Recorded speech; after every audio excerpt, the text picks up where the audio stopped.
Hello and welcome to a special episode of the MHR show. I'm Andy. And I'm Isabella.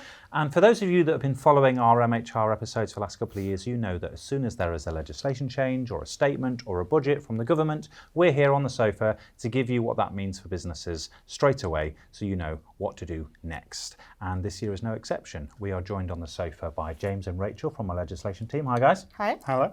Thanks for joining us today, guys. So I think it's safe to say that the announcement today is more of a statement rather than a budget in of itself. Could you maybe give us an overview of the autumn budget from last year so that we know kind of leading into this what to expect? So the autumn budget from last year saw quite a few changes for employers.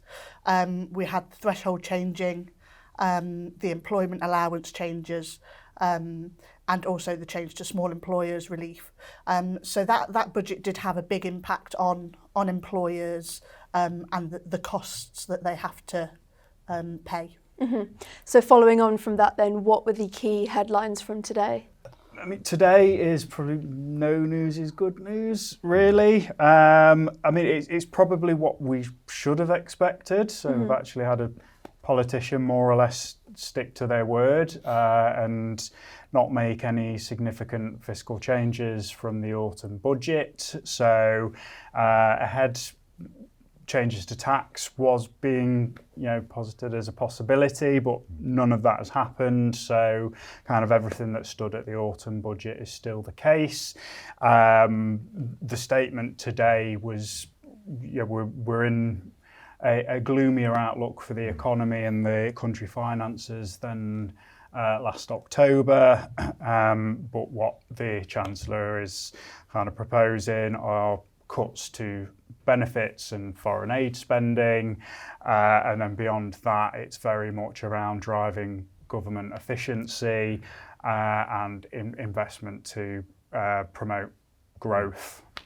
Yeah, because usually when these happen, right, we're usually scrolling through the budget, we're trying to find those business relevant pieces. So obviously politically, you can look at it from all different angles, lots of different change and whatever, but from kind of a business impact in terms of what's going to affect their finances, as their pay or their HR teams, the people element, it's very hard to pull anything specific out from this one that's going to add to any drastic change, right? Yeah, I mean, unless you're in construction or the military industrial complex, specific changes are kind of a bit hard to pull out. I mean, there may be some things buried away in the press releases that will be making their way out now, but it seems very much around cutting red tape to allow businesses to go ahead and grow. So the message is very much any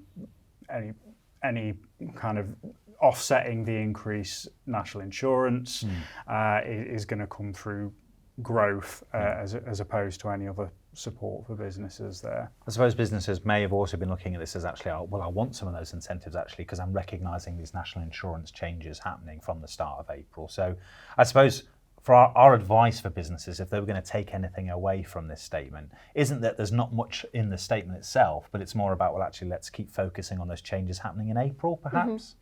So yeah, absolutely. I mean, it does leave us with that certainty that the Chancellor kind of was promising when Labour got into government around having just one fiscal event a year, which is the autumn statement. So yeah, I mean, as I said at the start, it does mean there's no kind of late breaking changes that could kind of throw a spanner into the works of existing business planning and things like that. Amazing. Brilliant. So I think then basically we're saying not much to say, but actually businesses are knowing what to expect. So we've mentioned that there briefly, haven't we, Bella, about the national insurance changes. There's a lot on our website there to access. So it's still very much focusing on all those changes in April. Where can we go actually for more of that? On our Knowledge Hub on the MHR website, we've got a blog series detailing all of the national insurance changes coming up that we can expect in April. So yeah, head to our Knowledge Hub to check it out.